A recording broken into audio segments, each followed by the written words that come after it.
Hi guys, I'm back and I just wanted to talk today about how to break up these forever long days that we're experiencing here as we're quarantined in our homes. And luckily, as I was thinking about this and how we break up our day, there's kind of a natural rhythm to a day that most families have, and that is around food. So there are times of day when we eat, and it is a starting point and a schedule to kind of like provide some structure to the day. And these times can also be touch points since we're all together anyway. If you're working, they're touch points to kind of touch base with your kids and see how well they're accomplishing what it is that you guys have talked about ahead of time to be doing in between. And if you're with them all the time, they're kind of breaks where you can take a little time and maybe be by yourself and have that cup of coffee and read a book, or take a little break and you know do something that will rejuvenate you so that you can move on with the rest of the day. So if you're working, touch points to come together. If you're together all the time, breaks from each other, but both are just needed. It's all about balance here. So I'm going to go over our food, and it might be more than yours, the amount of times we eat during the day. But if you don't want to eat during these times, I would suggest at least taking a break, like a mid-morning break and a mid-afternoon break. Might not be something that you're doing right now, but I have heard lots and read lots that kids are really hungry all day. So if you have the mid-morning break and the afternoon break, they can just be small things to eat, but then maybe they'll stop complaining, and it'll just be a known thing that you don't ask for snacks because it's only 2.5, 3 hours, and we can all make it 2.5, 3 hours before we eat again. So our touch points are an 8 a.m. breakfast, a 10:30 mid-morning break or snack, a 1 p.m. lunch, a 4 p.m. break or snack, 6:30 dinner, and a 9 p.m. bedtime. So that kind of breaks up our day right there, just kind of naturally. And if you don't, again, if you don't have that morning and afternoon break, I would add them in to your schedule because it just gives you something to build around. Okay, so once you have, and it can be your times, obviously not everybody is on our schedule, but just put in your breakfast, lunch, mid-morning in your times, and then you can bring your kids in for this next part, and you're going to be very purposeful to make things, activities that you want to include in the day. So another quote from my pastor that I love is, discipline is just choosing what you want most over what you want now. And if you don't have a schedule, then you're going to choose what you want now. And that might not be what you want most. What I want most out of this time is to have their relationship get stronger with our kids, them still to get some education, for them to be physically active, and for us to make some memories that are positive about this time and not just full of fear and anxiety. So that is what I want most. But when I get in the mode of not having a plan or not having a schedule, the whole day goes away, and I say, "What happened? What did we do today?" So I encourage you to make up some cards that you can start filling in between these touch points or these breaks that you have already set up in your day. Okay, so some examples that we use is we have some family time, which we put at the end of the day because that's when dad's done working and dinner's all done. And that's right before bed, and we're just all together, whether we're all doing the same thing, we're all together in that time. I have 2 sessions of school, so school 1 and school 2. This was non-negotiable with my kids. I didn't give them a choice. They are better in the morning.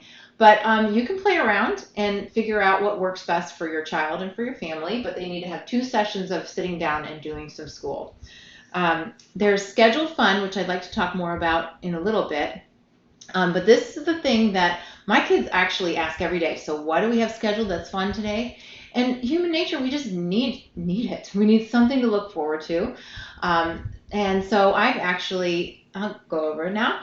I've actually come up with a Monday, Tuesday, Wednesday, Thursday, Friday scheduled fun schedule. Now, you don't have to do that. You can come up with something new every day. I'm not that creative. We're doing movie Mondays with popcorn and pop, and we're going back through the old Disney movies. We watched Finding Nemo, and this week we watched Ratatouille. That's our scheduled fun. And then we play board games on Tuesdays. Everybody gets to pick one. We kind of switch around. We did outdoor fun. On Wednesdays, today we played horse and went for a walk outside. Thursdays, they still are gaming with their friend virtually, and so they get to see their friend on Thursdays, which is great for me. I'm not actually with them during that time, and by Thursdays, I'm pretty tired. So that works out really good. and they look forward to that. And then Fridays is baking. And I've actually thought about making a video just about baking because it can be very not fun unless you have some tips on how to make it go a little smoother. So if that's something you're interested in, I might be making one about that in the future. So now when they ask the question, what's going on today? Well, we have a plan during this scheduled fun time, which we do after lunch and school is over.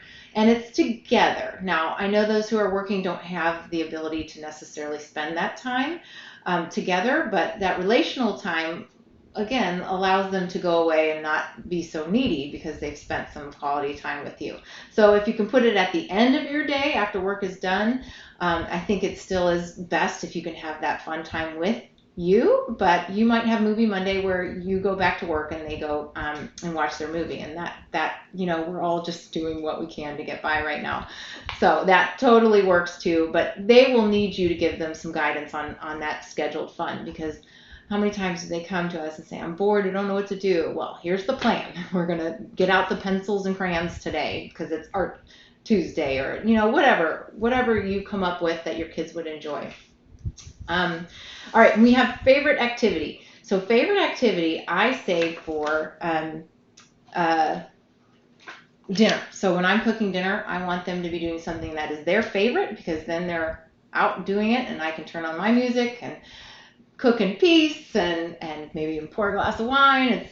And they are doing their favorite thing. Not to mention their favorite thing right now is Smash, and it's super loud. They cannot be quiet while they're playing that game. So they can't play it while Dad's working in the office. So we save Smash for dinner. And for you, that might be a special video. It just depends on the age of your kids. But certainly anybody who has kids, especially young kids, how lovely it is to make dinner without having children underfoot. So favorite activity is dinner for us. Here's my first school session. There's the quiet time. So this is in the afternoon after we do the time together. It's where we kind of separate. We're quiet. Now it's quiet free time. They don't take naps anymore, but it has to be quiet, whatever they're doing. And it's kind of naturally, they're just kind of going on their own. Now, they may be on their phones. They may be watching something on their devices, and that's fine. It's quiet, free time. And they kind of appreciate that rest of not being social, not having something they have to do. They get to pick what they do during that time.